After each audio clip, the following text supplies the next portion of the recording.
আসসালামু আলাইকুম শিক্ষার্থী বন্ধুরা, আজকে আমি নিয়ে এসেছি অষ্টম শ্রেণীর অনুশীলনী 2.1-এর মুনাফা অধ্যায়ের অঙ্ক নিয়ে। এখানে একটা আমি প্রশ্ন উঠেছি, শতকরা বার্ষিক কত মুনাফায় 3000 টাকায় 5 বছরের মুনাফা 1500 টাকা হবে। তো এখানে যখন কত মুনাফায়, তো এই কত মুনাফা এটা আমরা বের করতে হবে। তাহলে এখানে 3000 টাকা, তো এই 3000 টাকা এটা হচ্ছে পি মানে আসল। আমরা লিখতে পারি আসল,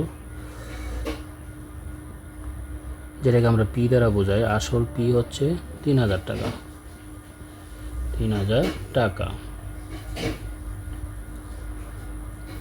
তারপর আমি লিখবো যেমন সময়, যেটাকে এই 5 বছর সেটা সময় বোঝায়। সময়কে আমরা এন দ্বারা বোঝাই।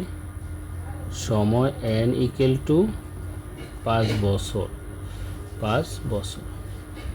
তো এটা হচ্ছে মুনাফা, মুনাফা 1500 টাকা। তো আমরা মুনাফাকে আয় দ্বারা প্রকাশ করি। মুনাফা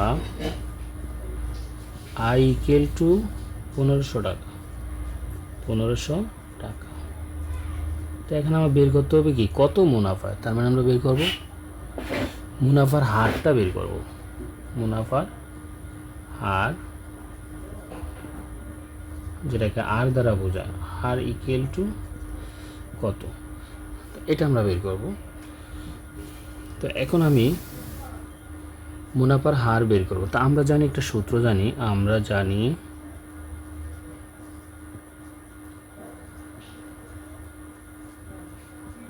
একটা মুনাফার একটা সূত্র আছে, সরল মুনাফার সূত্র, I equal to P N আর।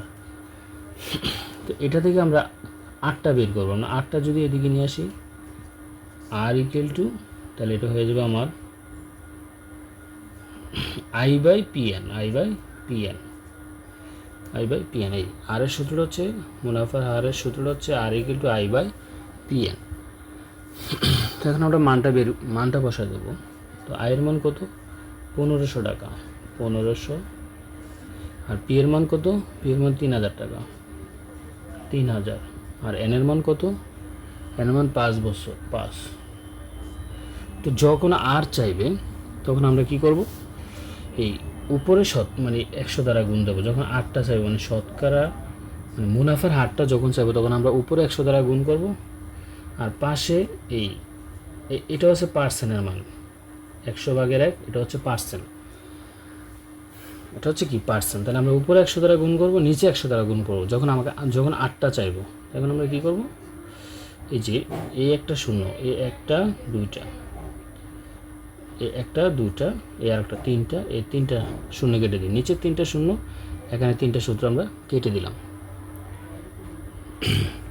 এখন আমরা কি করব, এই 5 দ্বারা 150কে ভাগ দেবো, বা 3 দ্বারা দিই, 3 5 15, এই 5 আর এই 0 0। তারপর 5 দ্বারা আবার 50কে কাটবো, এই 5 10 50, মানে 10%। এই 10-এর 10, আর এই যে এটার জন্য পার্সেন্ট, তাহলে 10%। তো শিক্ষার্থী বন্ধুরা, এটি আমার কাঙ্ক্ষিত ফলাফল। তো এটা আমার মুনাফার হার। তাহলে আমরা লিখতে পারি মুনাফার হার আর ইকুয়াল টু 10%। শিক্ষার্থী বন্ধুরা, এটি আমার কাঙ্ক্ষিত ফলাফল। আশা করি তোমরা বুঝতে পারছো।